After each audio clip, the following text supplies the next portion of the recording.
Hello বন্ধুরা, আজ আমি বানাতে চলেছি সম্পূর্ণ ঘরোয়া পদ্ধতিতে বরবটির চপ, যেটা বিকেলের চায়ের সাথে দারুণ জমে যাবে। চলুন শুরু করি। প্রথমে বরবটিগুলোকে ভালো করে বেছে নেব। এই বরবটির চপ বানানোর জন্য সবচাইতে কচি কচি আর নরম নরম বরবটিগুলো নিলে ভালো হয়। দেখুন, আমার প্রথম বরবটিটা একটু মোটা ছিল বলে ভেঙে গেছে। এরপরে বেছে বেছে কচি কচি বরবটিগুলোকে নিয়ে ভালো করে মুড়িয়ে নেব। দেখুন কত সুন্দর মোড়ানো হয়েছে, এটা নরম আর সুন্দর কচি ছিল। এভাবে এক এক করে প্রায় সব বরবটি আমার মুড়িয়ে নেওয়া হয়ে গেছে।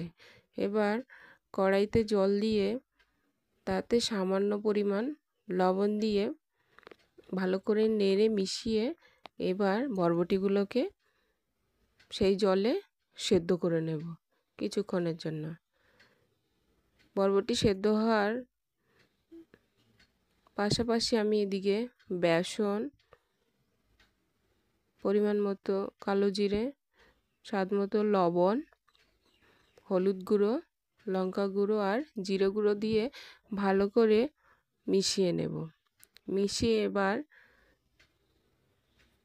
অল্প অল্প জল দিয়ে মেখে নেব।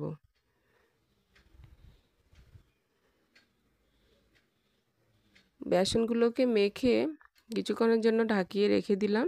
এবার সেদ্ধ করা বরবটিগুলোকে নামিয়ে নেব। নামিয়ে ঠান্ডা করতে রেখে দেব।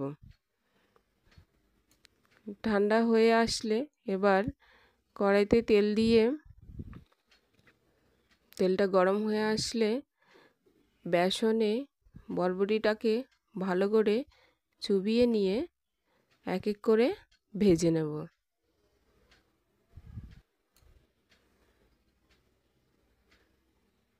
এভাবে হালকা আছে বরবটি চপগুলোকে ভালো করে লাল লাল করে এপিট ওপিট পাল্টে ভেজে নিতে হবে।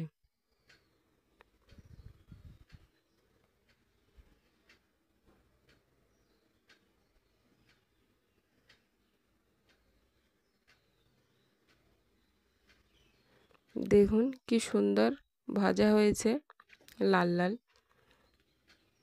এভাবে এক এক করে সব চপগুলো ভেজে নেব।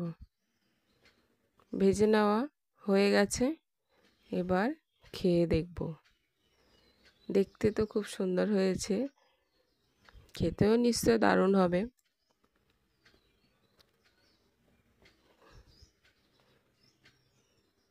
এবার খেয়ে দেখব। খেয়ে দেখলাম খেতে দারুণ হয়েছে। যদি আপনাদের এই রেসিপিটা ভালো লেগে থাকে তবে একটা লাইক, শেয়ার, কমেন্ট ও সাবস্ক্রাইব করতে